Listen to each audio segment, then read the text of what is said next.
बैठ जाते हैं। लेकिन अगले दिन सास ने दोनों बहुओं को सबक सिखाने का फैसला किया। अगली शाम रसोई से बर्तन धोने की आवाज आती है। दीदी, अभी तो हम रसोई में गए भी नहीं, फिर ये बर्तन धोने की आवाज कहाँ से आ रही है? चलो देखते हैं। दोनों अंदर जाकर देखती हैं तो अनुज बर्तन मांज रहा होता है, रोहन धो रहा होता है और बूढ़ी सास पार्वती खाना बनाने लगती है। ये देख उन दोनों को बड़ी शर्मिंदगी होती है।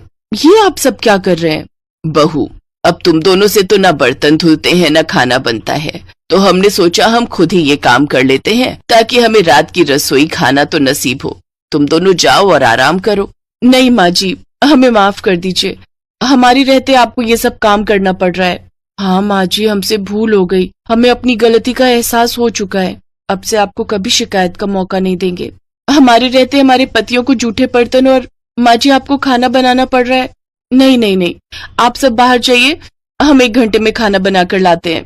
अच्छा ठीक है, तुम कहती हो तो रहने देते हैं। चलो बेटा। माँ और बेटे बाहर आकर खूब हंसते हैं और एक दूसरे को आंख मारकर कहते हैं, मिशन सक्सेसफुल।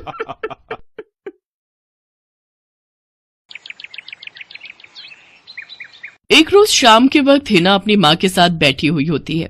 तभी वो अपने फोन में अपनी माँ को एक लड़की की फोटो दिखाते हुए कहती है, माँ ये देखो, ये लड़की कितनी मॉडर्न एंड टॉल है, ये मेरे भैया के साथ एकदम फिट बैठेगी। तभी उस घर की बड़ी बहू मानसी वहां आती है। चलिए माँ जी, हिना दीदी खाना लग गया है। बहू यहाँ तो आ, ये देख हम तेरे देवर के लिए रिश्ता.com की साइट पे लड़की ढूंढ रहे हैं, जो कि सुंदर होने के साथ साथ अमीर भी है। अब तेरे गरीब मायके वालों ने दहेज के नाम पर 1-2 चीज पकड़ा दी बस, इसलिए अब मैं अपनी छोटी बहू अमीर खानदान की लाऊंगी, जो कि भर भर कर दहेज लाए। हाँ, वो अपनी बड़ी बहू को ताने दे ही रही थी कि तभी उसका छोटा बेटा हितांश एक मॉडर्न लड़की के साथ घर आता है। उन दोनों के गले में वरमाला डली हुई थी। हितांश बेटा, ये लड़की कौन है? माँ, ये जूली है और हम दोनों ने शादी कर ली है। क्या? तुम दोनों ने शादी कर ली? मैं नहीं मानती इस शादी को। हाँ तो किसे फर्क पड़ता है आपके मानने या ना मानने से? वैसे भी वो कहावत तो आपने सुनी ही होगी कि जब मियाँ बीबी राजी तो क्या करेगा काजी।